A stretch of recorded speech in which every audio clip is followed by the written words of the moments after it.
আমি সাধারণ কর্মী, প্রধানমন্ত্রীর পাশে নেতারা থাকবেন। আলিপুরদুয়ারে নরেন্দ্র মোদীর সভায় আমন্ত্রণ না পেয়ে একথা বলেছিলেন দিলীপ ঘোষ। অন্যদিকে কলকাতায় এসেছেন অমিত শাহ, সভা রয়েছে তার, সেই সভাতেও আমন্ত্রণ পাননি তিনি, এবং সেই নিয়ে দিলীপ ঘোষ এদিন বলেন, কি বলেছেন তিনি শোনাবো। কর্মীদের বৈঠক আছে, একটা স্তর নিশ্চিত থাকে। আমি জানি না কাদের ডাকা হয়তো, কতজনকে ডাকা হয়তো। তো আমাকে যখন দরকার হবে ডাকা হবে। আমি পার্টির মধ্যে পার্টির কাজের সঙ্গেই আছি। আমি তো কারোর সঙ্গে কোনো দূরত্ব করিনি।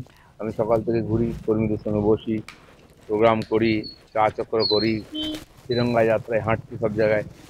তো ওনাদের যে কাজ আমার জন্য যোগ্য মনে করবো সেটা করবে।